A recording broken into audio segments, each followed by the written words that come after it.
It's time to feel the rage. Welcome to Film Rage, where we talk movies, current releases, coming attractions, streaming, and classic films as well. Directors and actors beware, as you cannot hide from the rage. My name is Bryce, and I'm part of the Film Rage crew, which also includes Jim. Hello, Jim. Hey, hey. And don't you forget about him. He'll be alone, dancing, you know it, baby. It's Murray. Yo. So with the introductions out of the way, let's rage on. Whoa, whoa, whoa, whoa, whoa. I would never forget about the Merman. Never. Never, ever. Okay, quick shout out, everybody. Check out All the Horror at All the Horror 18 at Instagram and Twitter to check out an amazing festival that we're going to be a part of for October, and check out scaresthatcare.org for the charity that this podcast event is supporting. There's new t-shirts online right now, so go shopping, and everything's on sale, so get it while it's hot. Cool. Well, what did we see in theaters last week? Well, Jim. Nothing. No, we saw something. Oh, we saw something. You saw something. We saw something. Brotherhood. At? The Globe. Did you meet the director? No.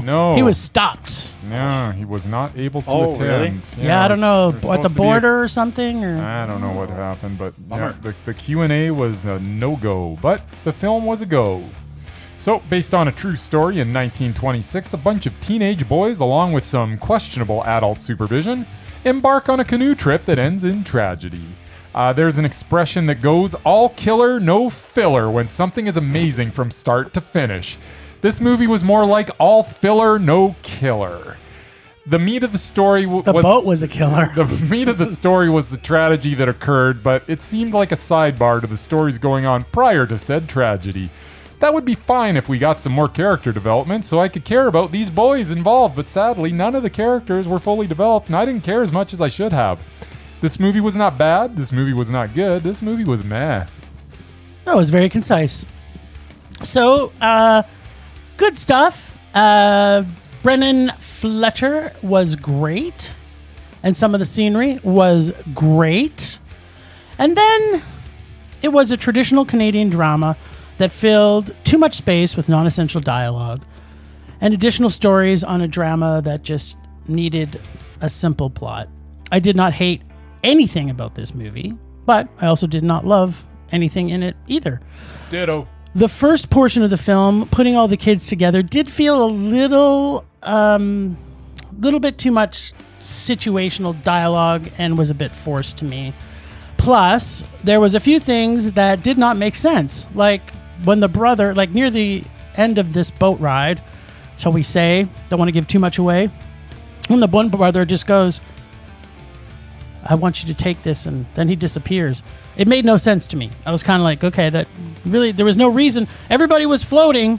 I don't know why he just decided to get off the boat. Like, I don't know if that was just to bring out a little bit more emotion in us or what the story was, but I couldn't see why it made sense. And I was kind of right about the great homoerotic phallic overtones in this movie. I mean, it started with a half-naked teacher / camp counselor doing push-ups, half naked. Yes. So doing push-ups in his towel. Exactly. And then they showed when all the boys got together, push-ups and calisthenics and shirtless lacrosse. If I was a gay 14-year-old boy, this would be my new favorite movie, at least for some of it. But that ship has sailed. Oh, wait. I mean, canoe has sailed.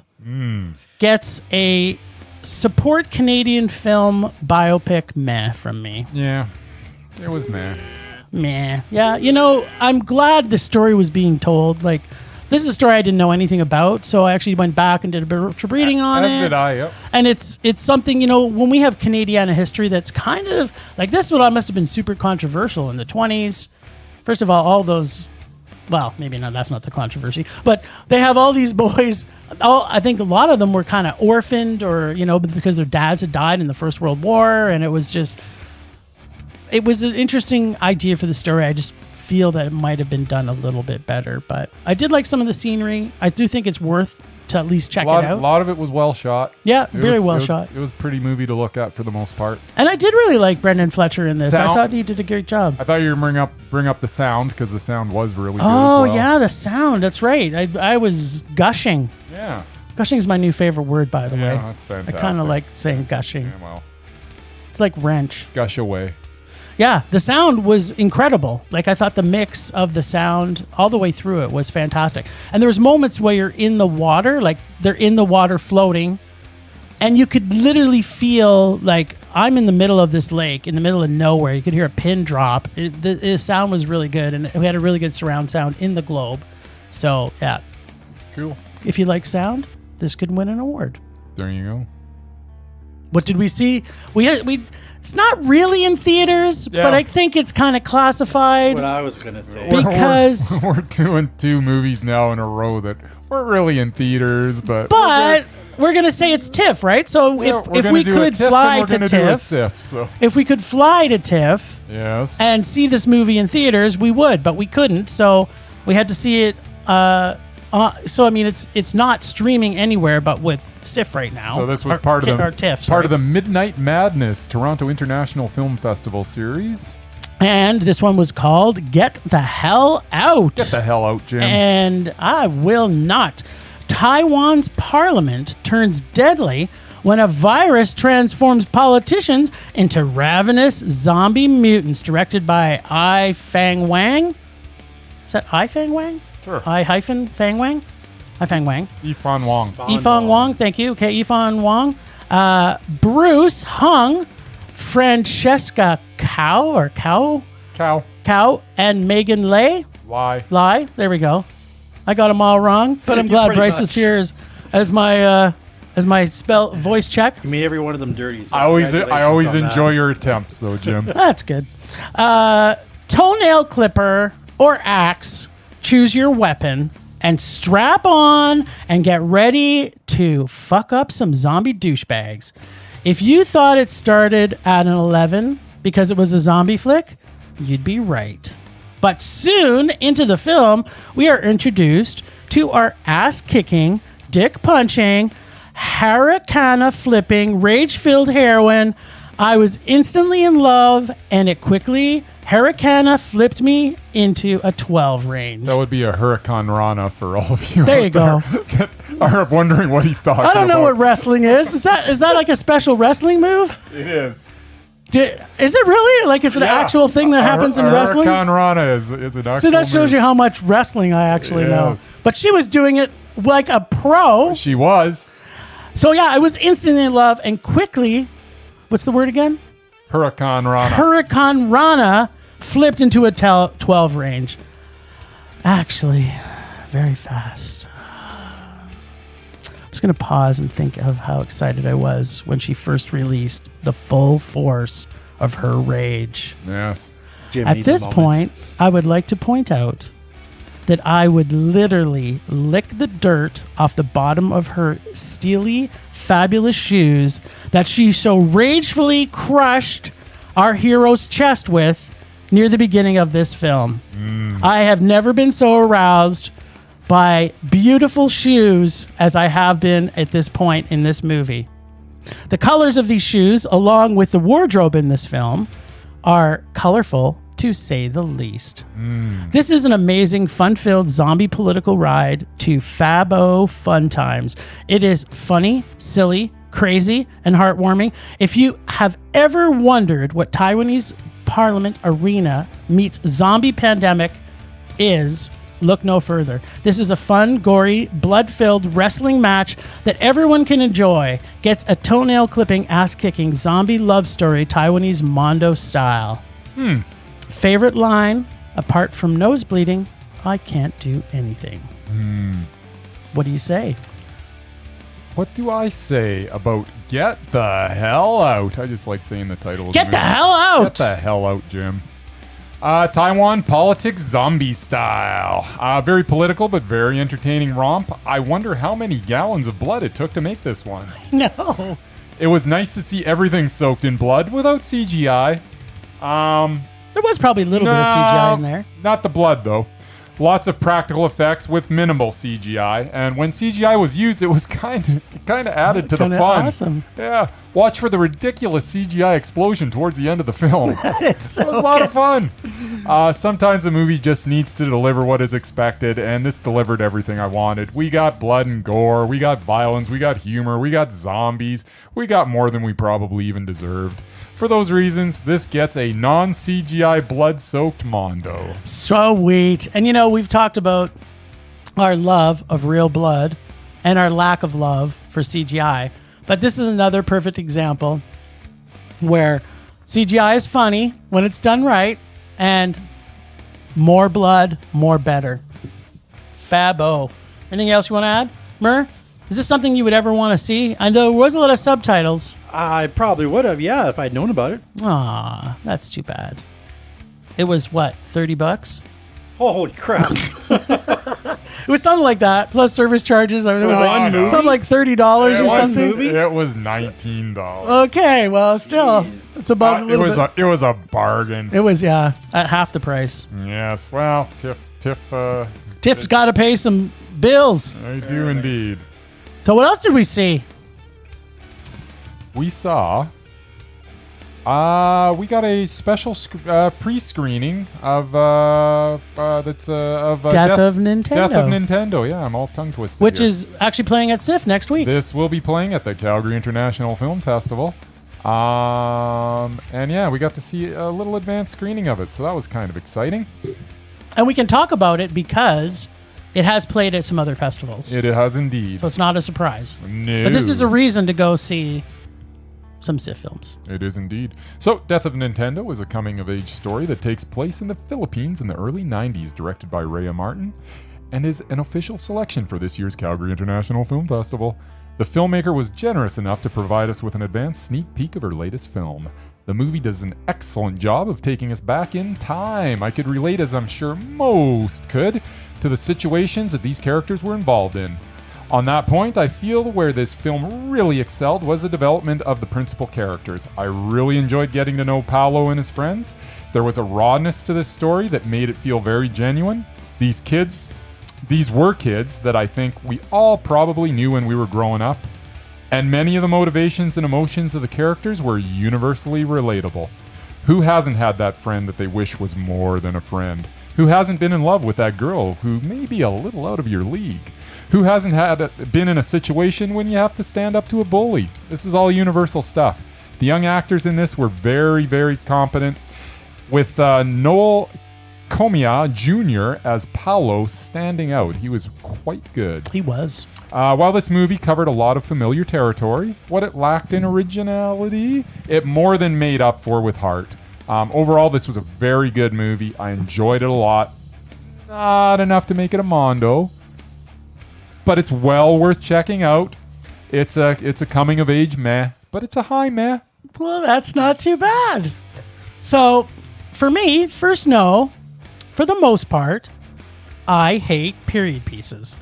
And almost second to that is coming of age films. Love coming which of age this films. was both. Yes. But I got interested once I heard 14-year-olds who wanted to get circumcised. I sure did. I mean, what the fuck?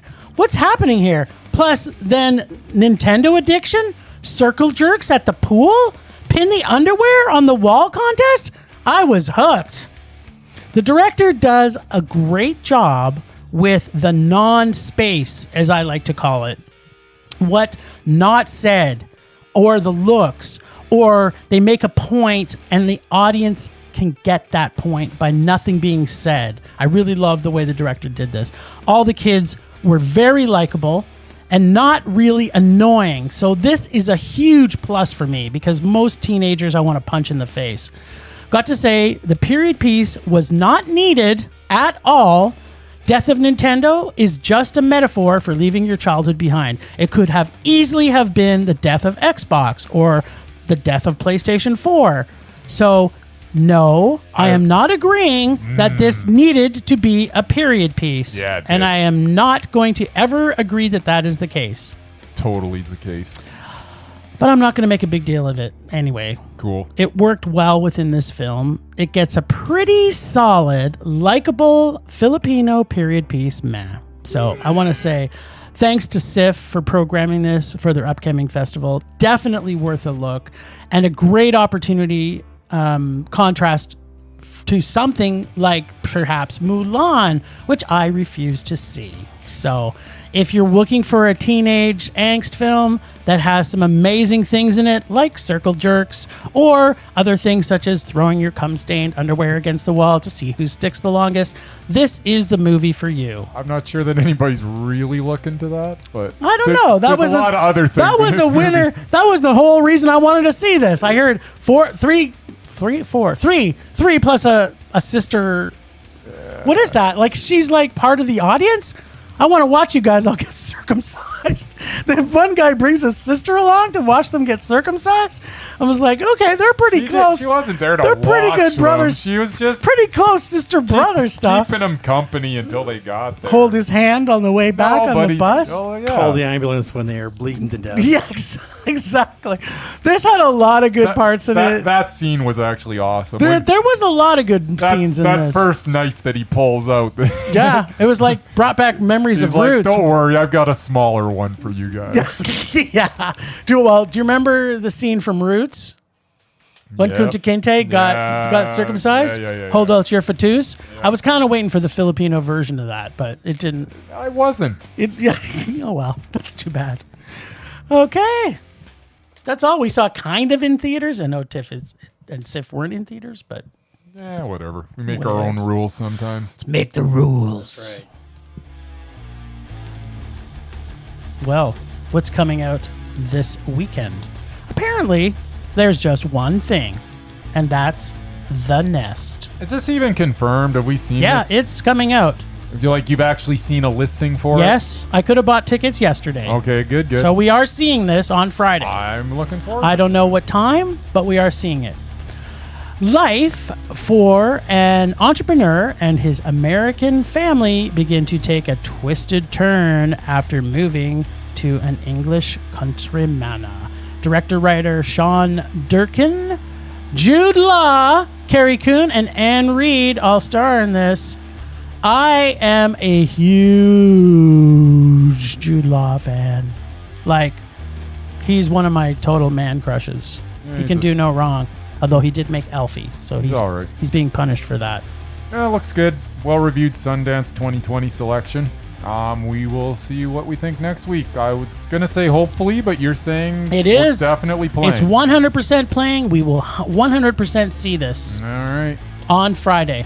So there's other movies being released in Canada. I have a not feeling here. we're not going to get them though. We're not getting the Pants movie either, so I'm just gonna bring that out again. I'm pretty pissed. I might actually mention that later. Maybe we should try and see if we can stream it somehow, because I really want to see Slacks. Yes. The other thing is, remember we wanted to see Radioactive on Prime. Yes, it's now on video on demand. It's been in Yankee Land on Prime since July 24th, but in What? Canada we haven't been able to see it, so they get to see it down in Yankee Land. We have to spend $10 or $20 to see it up here. I guess, is that the case? And it's also having a limited release this Friday, so if you live in Toronto or whatever, you get to watch it. So I was hoping that maybe it would come out somewhere here, but it's not looking likely. The other thing that's coming out this weekend, which I saw the trailer for probably about a month ago, is Kajillionaire. What? It's got Richard Jenkins and What? Deborah Winger and Evan Rachel Wood. What? Deborah Winger? Yeah, it looks awesome. And of course, we can't get it. And it's another limited release. I am just sick of this. I bet you the limited release Plaza crap. would have got it if the Plaza still existed. Maybe. If anyone is listening who is a multimillionaire, can they please buy the Plaza? And the Globe. And Murray will run it for you. That's right. He'll quit his job tomorrow. Absolutely. Just contact Film Rage and tell us that you've bought it. We want to see proof first. And then Murray will quit his job and you can hire him to manage it. Right, Murray? Absolutely. Perfect. Then we All can right. see these movies. Yes. All right. So that's it. That's all that's coming out next week. Wow, that's all that's not coming out next week. Yeah. Yeah. All right. Ready to dance? Let's dance.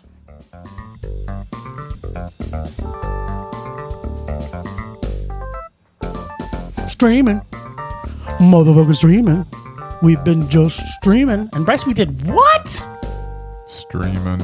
Murray, did you stream some stuff? Did you watch some movies on your big TV? No streaming. Oh, Murray. No streaming for you. But I bet you had some candy. Always. Sweet, sweet candy.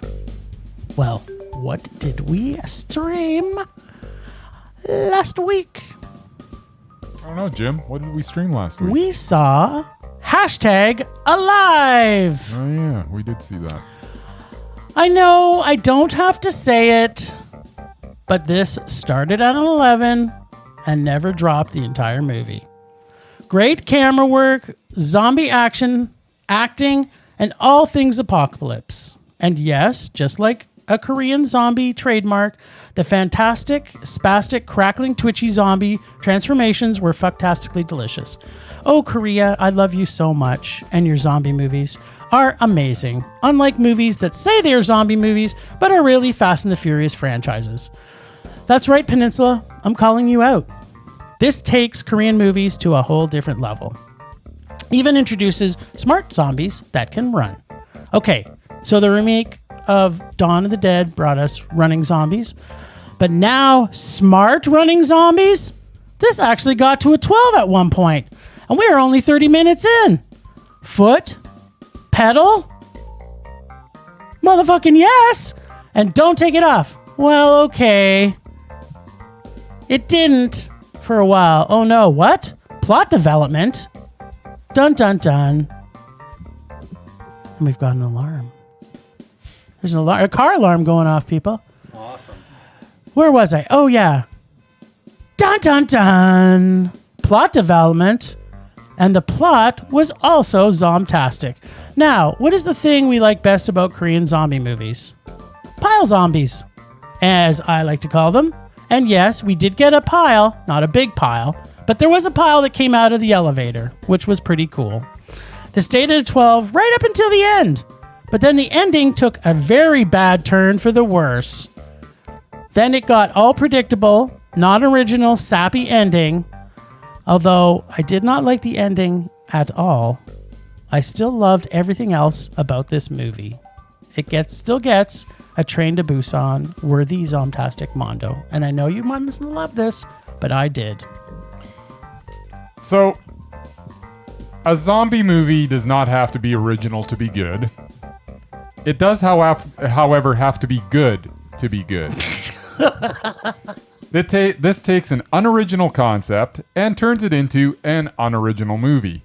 This is another zombie flick to throw on the pile. None of them are bad. All of them are somewhat entertaining. But we are getting so many of them that I think it's time to take a break for a while from the genre. No. I have often said that it is almost impossible to make a bad zombie movie. While that is still true, many films of late have come close. Having said that, there was enough here to rate meh. Oh, good. Just enough. Okay. I don't really want to. You said all you were going to say. What did you hate about it? What did you not like the most about it?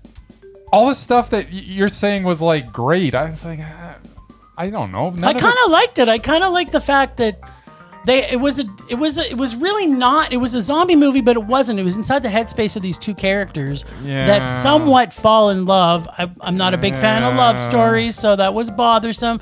But I did like the whole fact of they actually took you through the journey of him. First of all, he was supposed to go grocery shopping, but he was too lazy, masturbating and playing video games, that he didn't go and buy his groceries. So when the zombie pandemic happens and he can't leave his house, I kind of like that direction the story took. Like there's not a lot of zombie movies that have two central characters in the same way that they had this. This was really their connection, and the zombies were just kind of peripheral to it. Lots of okay, but like what? Flicks. But I know. But it was some of the things they did were really creative. Like that he used. Like they tried to communicate and they couldn't. She threw stuff, and then because they were across from each other in this giant open courtyard where there's zombies below. So he gets the, what do they call those things? Drones. Has a drone, gets it out. Like there's just some creative things that, in my opinion, made it more Korean. Like drones are obviously everywhere, but the tech world of Korea, they're much further ahead than most of us Canadians. So it kind of had a little bit more of a tech friendly zombie feel to it, where they developed these characters. So I was perfectly fine with it. But I got zombie fatigue, man. Oh man, well we did see 2 zombie films this week, so Yeah. I'll give you that. The other one was better. I'll give you that for sure. Way more entertaining. It was fun. This one wasn't fun or funny. No. It was just zombie. Yeah. But I loved it. All right, fair enough. We also saw My Octopus Teacher on Netflix. By the way, hashtag Alive that we just talked about was also on Netflix. I don't know if we mentioned that. We did not, so thank you. My Octopus Teacher on Netflix. This is presented as a documentary, but that's not really what I watched. Craig Foster films an octopus in the kelp forest in South Africa. Very stagey and convoluted. I guess I was supposed to watch a friendship being forged between man and octopus. I saw an octopus that put up with a man that had an odd obsession. I am pretty sure he wanted to make sweet love to that octopus the way he was talking about it. I'm positive. Yes. I have to tell you a story about that later. But then he just watched it as it got attacked by a shark. So where's the love in that situation? Honestly, I just didn't like Craig Foster. He came across as creepy and not in a good way. The film was depressing and not worth my time. If you want to learn about octopi, watch a BBC Nature documentary on the subject. Don't watch this stagey and sad film. This was a rage. Wow, a rage. I am surprised. Well, kind of not. Are you a vegan? I know you are. If not, this may help you to convince you should start thinking about it.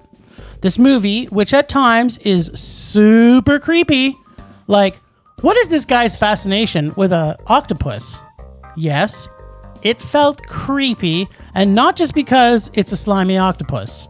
I also felt like he was trying to get jiggy with this octopus. Like, I was wondering what scenes were edited from this movie that we didn't see. Maybe the octopus just wasn't hanging on to his hand. It was holding on to another appendage. Oh, I'm sure there's a XXX version of this movie, oh, which yeah. I kind of also want to see. XXX director's cut. Yes.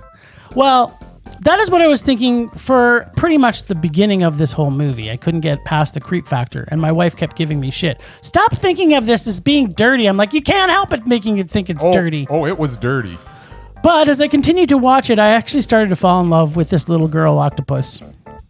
And maybe because I am a meat eater, I wasn't like attracted to her like, what's his name? Willy Wonka, like Willy Wonka was to the sheep in the Woody Allen movie. Remember the sheep? He's from Everything You Want to Know About Sex with Gene Wilder when he falls in love with Dolly or whatever her name is. Yeah, it wasn't like I was falling in love with the octopus. There was things about the octopus that actually started making me think that, holy crap.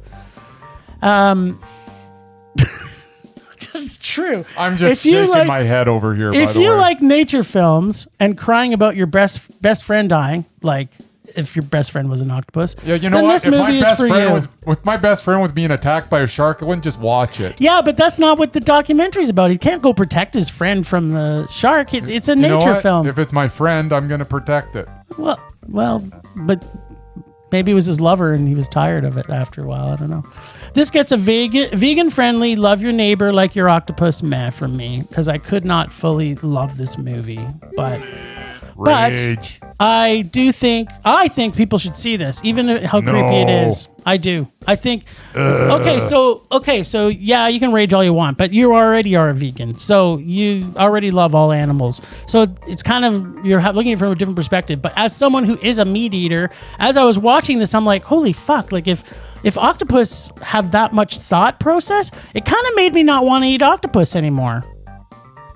So isn't that a positive spin? Like you're not looking at it with a meat eating lens. You're looking at it through a veil of seaweed that you might have just eaten. Right? Can you see my point? No. Well, because you're thinking about it more like a sexual attraction thing. That's all it was. This was a sideshow. But wait, okay, maybe I'm just This was a sideshow with some fancy editing. maybe I'm just a little vegan curious, but do you look at all animals the same way? Like, I mean, all animals? Like they're all equal? I don't even know what you're talking about right now. Wink, wink. Do you look at all animals in the same way? I still don't know what you're talking about. Well, I'm sure everybody else does. So I'm going to take that as a yes. You take it any way you So want. that's kind of like you are by the sounds of things. Okay, so we got a meh and we got a rage. It was awful. All right, let's talk about Get Duked on Prime. So know this ahead of time. Actually, maybe I'll just talk a little bit about what's this story. An anarchistic, maybe, hip-hop inspired comedy that follows four city boys on a wilderness trek as they try to escape a mysterious huntsman. Woo! Director, writer, Ninian Dolph? Is this Scottish? So it's like what? Ninian Dolph. Ninian Dolph. Stars Samuel Bottomley, Viraj Junasia. Oh, that's pretty good. Rian Gordon, Lewis Crippen, Still Eddie Izzard, Cade Dickey, and James Cosmo. All right. So, yeah, also, can I just bitch about IMDb for a second? Because I had to add a bunch of names on here who were the actual stars of the movie. The kids got like second billing on IMDb. So, come on, IMDb. That's not cool. It's not. Stupid IMDb. They're the stars of the movie. Exactly. Know this ahead of time. Human Hunt movies are already an 11 for me. So I was pumped to see this movie. Lots of clever, quick quips and humor sprinkled through this little nugget. I love forks. They are here in this movie. So if you like forks, you might like this movie. Some good humor, but seem to have a bit of an identity crisis. Is it a comedy? Is it a horror? Is it a musical? Because that even showed up. Wasn't too bad, but did not love how it started to feel too much like a teenage angst film and not as much kick-ass and punch dicks hunt movie. Gets a subtitled Scottish meh. And my favorite line, and like I said, I've still got my fork and it's well sharp. Yeah, that's a good line. Mm-hmm. It was a good line. Actually, the guy who played, what was his name? Tony? No, it was Malcolm? No. Anyway, the guy who carried the fork, he was probably the funniest part of the movie. There you go. What'd you think? Yeah, it had some funny bits. Yeah. It was and pa-dum-bum, that's it, folks. Yeah, pretty that's much. all, folks. It's pretty unoriginal. Felt like I'd seen this movie before. Yeah. I like DJ Beetroot. Yeah, DJ Beetroot laid some beats, baby. Yeah, he was entertaining. Did you like the musical interlude that he laid down for us? Yeah, it was mildly entertaining. Yeah, this is a meh, and that's all I really have to say. Yeah, it's kind of, as far as hunt movies go, we'll probably not remember this next week. I've forgotten that we were even talking about it until you started talking about it. I'm like, did I see this? Oh yeah, I did. Oh, and then I had to literally like read what I wrote down. I was like, that's too much. I need to shorten this. Yeah, and there you did, and you did. It's so meh. you could just, if it say how could you sum up this entire movie? It would just be meh. Yep. As would I. Cool. Temperature rising. Vision blurring. Rage taking over. Oh, rage. Rage, rage, rage, rage, rage. So anybody who's been on social media this last week or on the web, there's two stories that are traveling through with rapid fire escalation. Number one is Captain America's wiener. And number two is cuties. And the push for a whole bunch of angry Karens trying to get this movie pulled from Netflix. Is cuties child pornography? No, it's not. How do you know? Let me finish my rage, buddy. Okay. No, it's not. Because if it was, the people who made it would be in prison and this movie would not be playing anywhere. That's a good point. So, thank you. So you said you weren't going to say I had a good point through this whole rage, and yet now you are. So shut the fuck up. They'd be in prison right now. So I am going to assume it's not child pornography. Do I even want to see this movie? No, I do not. I also do not want to see Toddlers and Tiaras published on TLC, which I find even more offensive than anything Way more offensive. that has ever been produced anywhere, anytime, or ever will. Or the Kardashians. No, I do not want to see them, as I feel they offend my intelligence and are bad influence on society in general. I also find Sunday afternoon televangelists offensive. This, in my opinion, should be against the law. These are all, in their own way, offensive. So, do I think that this boycott of Netflix for showing the movie Cuties should happen? No, I do not. And I mean, should we all now boycott Apple because they allow you to stream the 1978 film Pretty Baby starring a 12-year-old Brooke Shields who appears fully naked in this movie, at least the original cut? Or Kirsten Dunst in her 11-year-old portrayal of an 11-year-old vampire for the violence that she does on film? Or how about Chloe Grace Moretz, who uses the C word multiple times in the movie Kick-Ass, as well as an ultra-gory violence she inflicts throughout this entire movie, and where she is acting years beyond her actual age. Cuties is an award-winning film. It won Best Directing Film Award at Sundance. This is one of the most respected film festivals in the world.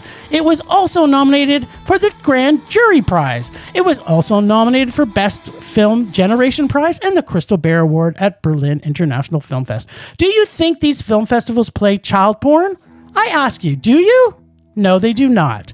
If you are offended by films that legally conform to international law, you have the right to not watch them. Parents who let their children watch movies with a mature rating and then complain about content need to look in the mirror before they start blaming Netflix or Sundance or Berlin Film Festivals or YouTube or Google or wherever content is streamed. If we start boycotting Netflix because they played a film festival film that is an award-winning film, and it may be controversial, where does this end? Next, they will take away straight porn, or extreme gore films, or gay porn, or multicultural justice films, or any controversial film genre that some right wing does not appreciate. I do not want to see Cuties, and when I saw the poster for it, I just flipped past it, just like I would any content that I feel I do not want to watch. If it's legal to show, then any film deserves its audience. And sometimes directors show shocking things in films. Guess why? To make us look at society, to have the viewers judge our society. Maybe look at yourself first and how you live your life and turn off your fucking TV if things offend you. Or watch something else. Child pornography makes me rage. Reality TV makes me rage.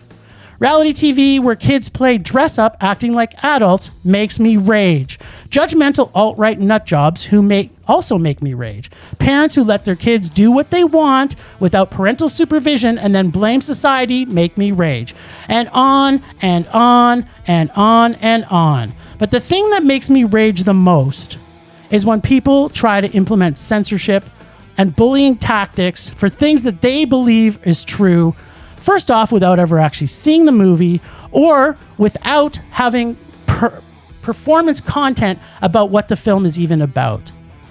And people who impose their beliefs on other people. If something is legal, but you don't like it, then don't watch it and shut it off. That is my rage for this week. Now, I will tell you, did I want to see this movie? No, I did not. But I still watched it. Because I felt if I'm going to talk about this movie that I should probably have seen it. And I will tell you, it did not make it to Mondo, but it was a meh for me. This film did everything that director wanted it to do. This director has been noted to say, this movie was made to point a mirror at society. And if you don't like its society, then guess what? Maybe it should be changed. But this movie should be seen, and it should show people what society is turning into. What do you say, Bryce? You threw me a curveball at the end, Jim. I don't appreciate that. Yes, I did. The one thing that I think that you didn't mention that I think needs to be mentioned is one thing. I don't disagree with anything you've said, especially now that I know you've seen the movie, which is, I haven't seen it. But if I didn't, would it make a difference? It would, because I don't think you can comment on something that you haven't seen. It Okay, makes you but look like a bit of what am I commenting on? I'm not commenting on the movie itself. Yeah, I'm commenting on people saying... But the one thing that you didn't mention is the fact that Netflix is standing behind this filmmaker 100%. And they have made the statement that if you want to watch, you don't want to watch it. Don't watch it. If you don't want to watch it, don't watch it. This is a movie that does need to be seen. I'm not necessarily of that ilk. I don't think it needs to be seen. It was a meh for me as well. There are a couple of things in it that I wasn't super comfortable with. I was very squeamish watching the Last Dance. The Last Dance, and there was a certain close-up that I think did not need to be in there. But that's fine. That is the filmmaker's choice. The picture that she took that got her on the outs with her friends. Yeah. So I mean, there was some stuff in here that made me squeamish, but at the end of the day, it made its point. But yeah, I think the one thing we do have to touch upon though is that absolutely Netflix is standing behind the filmmaker 100%. They're not taking it off. They're not kowtowing to the pressure that they're getting from all these groups as of yet, and I don't expect that they will, because that's the type of thing that once you do it once, then it's a slippery slope. Exactly. So it's not going to happen. So while this is an issue, I don't think it's a huge issue, because a couple of right-wing nut jobs is not going to bring Netflix down. It may not bring it down, but I guess there's been nothing like this, and maybe it's because we're in COVID. No, but hear me out. Since Netflix has started, there hasn't been a push to this level of getting of people actually boycotting Netflix to the level it's at right now. We'll see what ends up happening in the end, but this is going to be a blip in the radar. Maybe. I mean, Netflix may lose business, but it's had the most watches of any film probably in the last little while. I mean, to be honest, this is probably the best thing that could have happened to the filmmaker, because it's got eyes on her product. Yeah, that's right. And more often than not, number one, more often, as you mentioned, I mean, it won a bunch of awards. It's one of the better reviewed movies that you'll ever see, depending on most of the places you go. Unless you go to IMDb, where you've got, your bunch of, nut jobs that are just on there just bashing it because they haven't even watched it and they heard what so-and-so, Senator Buttface has said about it and blah, blah, blah. Yep. But, I don't disagree with anything you said. And I'm glad that you actually did watch it, and I do think it makes a difference. I personally don't. I know you don't. Because I think censorship... in order to comment on something... I'm commenting on censorship. I'm not really commenting about the movie. But there's no censorship here, because there's just some people trying to get a movie trying to force it to pull the movie. Yeah. Well, we can debate that offline. If it was up to them, yeah, it would be censorship. But the Netflix has said, no, we're not touching it. It's staying the way it is.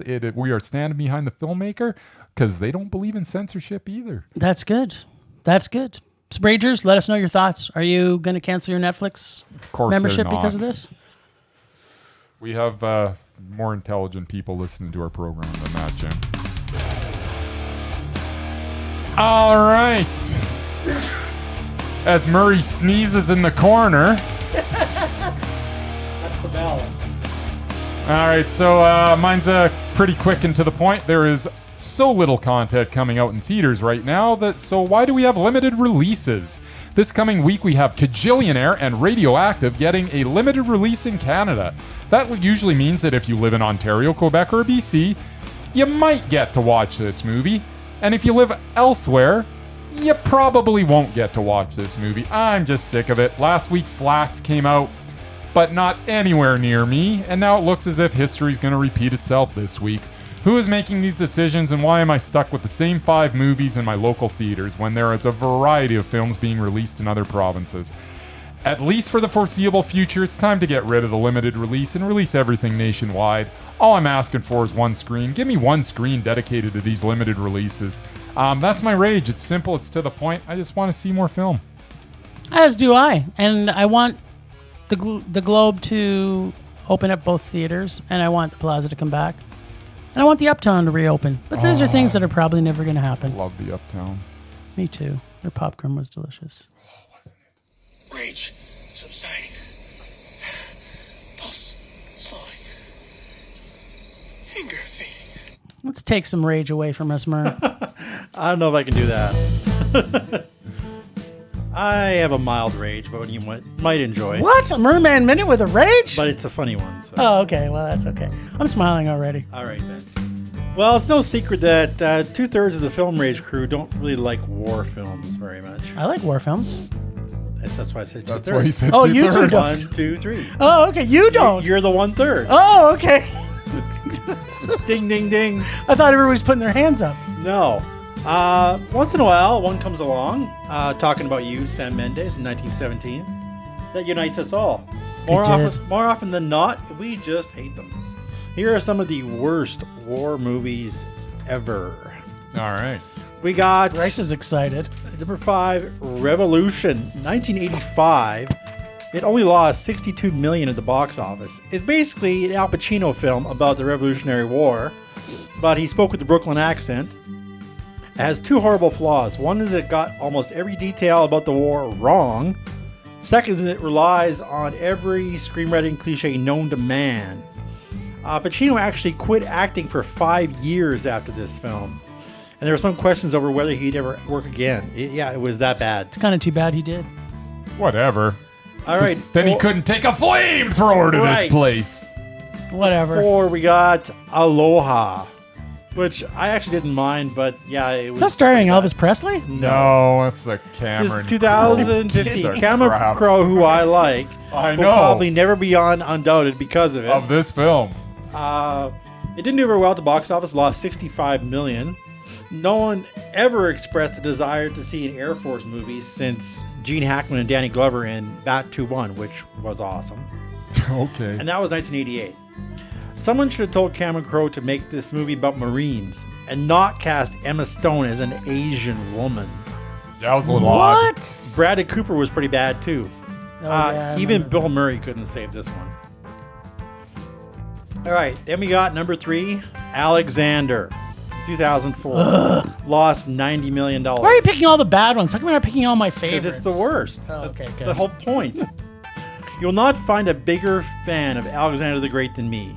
In fact, that's actually my middle name. That's right, my middle name is Great. I knew that. I was looking forward to this one so much, and then I saw it.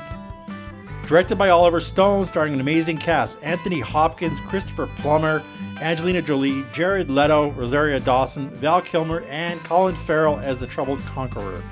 You'd think that a film by Oliver Stone about the world's greatest military genius would be a surefire hit. Unfortunately, like the great general himself, Alexander enraged people from Greece all the way to India. Historians and critics both agreed this film was way too long and needed more fighting.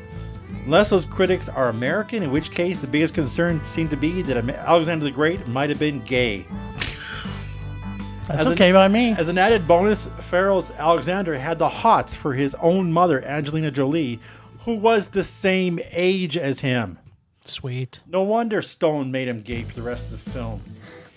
This film made me hate Oliver Stone and Colin Farrell for a really long time. Aw. Number 2, we got your boy Nicholas in Wind Talkers. Oh, Wind Talkers. 2002, lost only $107 million. Called one of the most inaccurate war movies ever made. It also tried to tell the story of World War II Navajo code talkers through the eyes of a white guy. Directed by an Asian, John Woo. But who it seemed had to Adam spend Beach in it. half the film killing a lot of Japanese soldiers. This film is less about Navajo codebreakers and mostly about Cage's crazy sergeant. Woo certainly love blows a lot of stuff up, Nick. but there's no story, and it pissed off a lot of Native Americans. Yeah, I can see that. And the number 1 is Stealth. Stealth. Oh, Stealth. Oh, God, Stealth. I forgot Oh, about I wish I could forget about that. It lost $116 million. Oh, God. And this is a robot plane based in downtown Rangoon, which hasn't been called that since '89. After it's hit by lightning, it becomes more alive, downloads songs from the internet, starts to think for itself, and then one of the pilots trying to stop it gets shot down over North Korea. Some more stuff happens, but then they discover the plane has feelings. feelings. Roger Ebert summed it up best. Stealth is an offense against taste, intelligence, and the noise pollution code. Might be of interest to know if you want lots of jet planes going real fast, making a lot of noise. If you don't care, the story doesn't merely defy logic, but strips logic bare and cremates it and scatters its ashes. Here is a movie with the nerve to discuss a computer brain like a quantum sponge while violating Newton's laws of motion. How, you ask? Well, let me explain. The plane's about to explode. The pilot ejects. Plane explodes. Flaming debris falls out of the sky and threatens to hit the pilot and the parachute.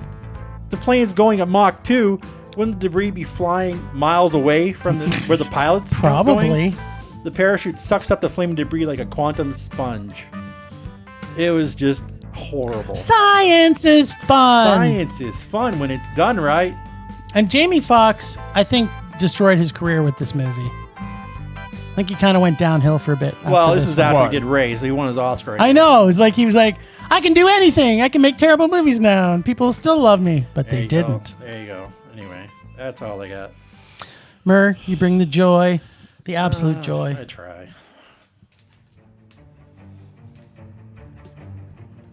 On the lists Onward this and upward. week.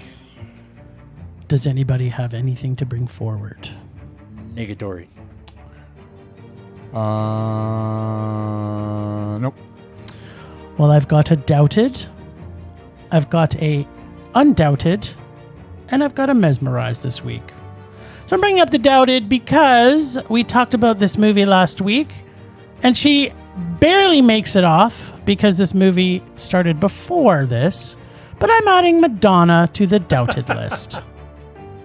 In 1992, Body of Evidence, which to me was a rage. That had Willem Dafoe, right? Doesn't matter. It was terrible. It wasn't good.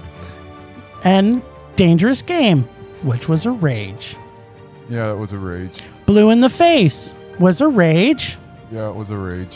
4 Rooms, it wasn't a Mondo, That it was a meh. Mondo. It was a meh. Mondo. It was a meh. That was a Mondo. Oh, you're dumb. Well, that stops it there. But we'll just keep going yeah, forward. just for fun. Girl 6 was a rage. That was a rage. Evita was a rage. That was a rage. The Next Big Thing was a rage. Rage. Swept Away was a triple That was a sadistic rage. Yeah. Directed by her husband at the time, Guy Yeah. Ritchie. Yeah, which destroyed his career. for a while. Yeah, he And came back. I want to point out this yet again. Bryce's terrible taste in movies has caused another fully doubted person to now stay off the doubted list. 4 Rooms was Mondo. It was a meh, because the whole movie was not great. Mondo. There was an episode in one of the rooms where Madonna was in it, and it Mondo. destroyed the entire movie. Yeah, Well, it was- it made it a meh. Coven of Witches. It was okay. It was a meh. Yeah, that was. And she should be off the list. That was the low point of the movie, but the movie was Mondo. No, the movie was meh. I loved 4 Rooms. Well, you were dumb. Tim Roth is awesome. Now, I also want to talk about the fact that I tried to get Robert Pattinson to be on the Undoubted list. But then I remembered he was in the movie The King, which I'm not sure if you ever did see, Yeah. which was one of the no, I biggest didn't. rages for me of this year. And I That's pray, a problem. I pray that Bryce sees it because I'm almost certain that he's going to give it a Mondo I don't. because don't- it's boring and Oh. there's nothing that happens through the entire Oh, movie. that sounds good. All right. Well, this week I'm going to put forward the director, Denis Villeneuve. 2000, he made Maelstrom, Villeneuve. which was a Mondo. Maelstrom He was made- Mondo. He made 2019's Polytechnic, which was a Mondo. Mondo. He made Incendies. Is that how it's pronounced? Incendies? Yeah, I saw that one. Incendies was Is a Mondo. He made Prisoners, which was a Mondo. Prisoners was a Mondo. I thought you didn't think Prisoners was a Mondo. No, I didn't. I didn't mind Prisoners. Okay, go ahead. Enemy, which I have as a Mondo. Yeah. And then Sicario, which I have as a meh, but you have as a Mondo. Mondo. And then he did Arrival, which to me was a Mondo. Murray, did that Mondo, make really? I couldn't have made you rage because it's No, got your I- girl Amy Adams in it. I liked it, but it was weird. It was awesome. It was a Mondo. And then his final was Blade Runner 2049, 49. which for me was a Mondo. It's a Mondo. I agree on that one. So what are you showing your hands? 1, 2, 3, 4, 5, 6, 7, 8. Yeah, so 8. That makes him undoubted. Yes. There you go. That's 8. Yeah, is that what your symbol of 8 is? I knew that. I made the list. That's 8. He can count. He made a Mondo. He's undoubted. He's undoubted. Yeah, there we go. He gets to go on the list. You're not even excited about it. I'm super pumped. That was a Are good you? one. You don't seem that super pumped. Nicely played, Jim. Yeah. And I just want to remind everybody that Madonna should be doubted, No. She was in 4 rooms. which was a man. And Mondo. Mesmerized this week, I'm putting out, who I thought we had on there somewhere, Stephen Merchant. Yeah, he's funny. How could you not? The guy's great in everything.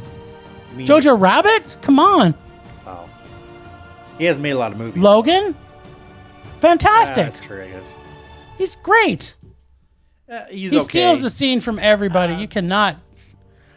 Quit looking with that dumb Madonna-loving face of yours. And give us the goods. Yeah, Stephen Merchant's not mesmerizing. What are you talking about?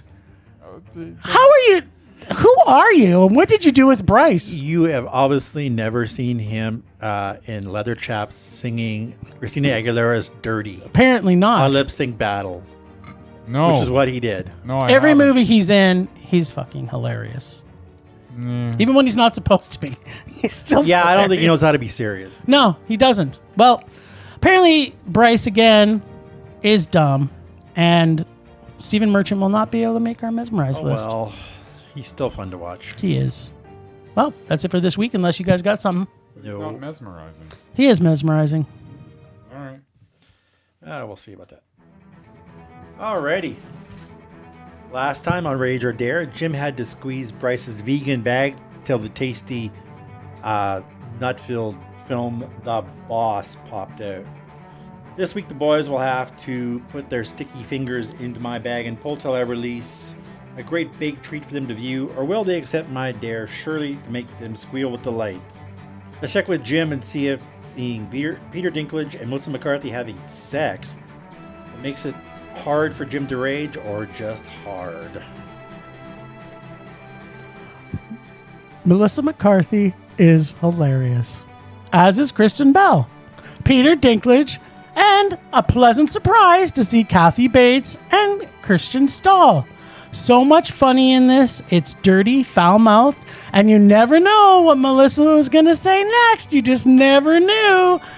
This, of all McCarthy films, really showcased her dirty, filthy mouth that only she can deliver. We got to listen to her talk about her vagina like at least 4 times, and who doesn't want to hear that? I know I do. I don't. Plus, the Girl Guide adjacent fight scene was so hilarious, I could not stop laughing. No, it wasn't. It was so funny. This brought back many memories of my children and brownies and how I wish they had punched the crap out of the next door neighbor's brownies. Was this movie premise completely stupid and would never happen in any possible universe that any logic would be part of? Yes. Was the comedy insanely crude and disgusting and absolute? Yes, it is. Should this have made me rage because of the idiocy? 100%. It should have. But there were parts in this movie that were so funny that I could not rage. What? I will list them for you now so you may all search them on YouTube. Cookie Sales Rumble, Kristen Bell and Melissa McCarthy's breast exams, Both Kathy bad. Bates in general, Awful. Peter Dinklage and Melissa McCarthy's sex scenes, and I say scenes because it's plural, Putrid. Chainsaw Massacre, Pufferfish Sushi, Awful. Petey's Orgasm. Bad. So even though there was some hilarity moments, this film overall was still a rage. As I really do hate predictable comedy movies that don't follow any logical feasibility in the reality in which we live. Did I wholeheartedly laugh out loud at many times in this movie? Yes, I did. Really? Because my humor is twisted and fucked up. I concur on that. Favorite line, the brains never sucks a dick. Uh-huh. This gets a very, very high rage, almost a meh, for some truly hilarious moments. But again, unlike Bryce, I have sense in my head. Now, let's find out what nasty treats we have to pull from Murray's bag this week? Or do you want to take a dare? Do you feel lucky? No, let's just pull from the bag. Pull from this sweet bag. You want me to do the honors? You're closer. Oh, this bag is so hot. Murray, what have you been putting in this bag? I can feel, it's so juicy and good. What do we got? Oh my God. Oh, yeah, I can Something see it good? already. It's not good. It's long. What's so big? Phantom of the Opera or something, blah, blah, blah. From 2004. Murray's favorite movie, Phantom of the Opera. I do have this one on DVD, by the way. I'm Oh, good, sorry. we can borrow it. What is Phantom That's a of It's the Broadway the opera musical. Broadway musical. brought did a to a movie of it. movie in 2004. Who's Gerard in it? Butler. People. Gerard Butler. Yeah. Gerard Butler And can you and, imagine how well Gerard Butler sings? What's her name from? No, I don't. I think you're making stuff up. This No, making stuff dude, up. this is a real thing. Hell This no. didn't happen. Yes, it Yeah, did. it's so. You're saying there was a theatrical release of Phantom of the Opera. Yes, a Yep. musical one. Just like with Cats. Gerard Butler. Yes. Yeah. Who can Gerard sing? Yes. Butler, Emmy That's it. Rossum, Emmy Rossum, Patrick that's it. Wilson, Miranda Richardson, Minnie Driver, Minnie Driver, yeah. Singing Simon really bad. Cowell, Callow, Not Victor Cowell. McGuire, Jennifer Ellison, Murray Melvin. This sounds terrible. You guys will love it. I already hate this because I hate operas, and Not an I opera. hate anything that Gerard Butler's in. So this is the Phantom of the Opera. Phantom of the musical, Opera, but something, it's the something. movie. Murray, how does it go? It's not the Robert Englund one from like the No, early No. 90s. that one's awesome. No. I would never put that on there. Murray, sing the What? one. What I'm is it? not How does gonna it sing go? it. I'm not gonna Phantom of the Opera, something, something, Is something. this the one with the big chandelier? They're always a big it's chandelier in always the Phantom of the chandelier. Opera. What kind of question is that? I've seen the actual You've musical. gone crazy. I've seen the actual musical about 10 times. Bitch, you crazy. What? Because I love it. Well, good. You can lend us the Actually, movie. You know what? Real quick, I did go see the Phantom of the Opera because my at the In time 2004? I don't know when it was. It was a long time Was ago. Gerard Butler in it? No, it was at the Jubilee Auditorium. Mm-hmm. Went with my father, and I think we got about 10 minutes in, and he was snoring, and I had to elbow him in the ribs, and he woke up. And I think about a half an hour in, he had to elbow me in the ribs to wake me up. And I would say between the two of us, we maybe saw like 30% of the Did either play. one of you throw up? But I don't think anybody around us really appreciated that we were there because we were both snoring because it was so boring. But did you throw up? No, I wasn't awake long enough to throw up. I mean, I was bored to tears. I plan on throwing up for this. I'm going to get super drunk. I'm going to watch this movie, and then I plan on throwing up through the entire just movie. have a bucket close by. You'll be fine. It will. Right.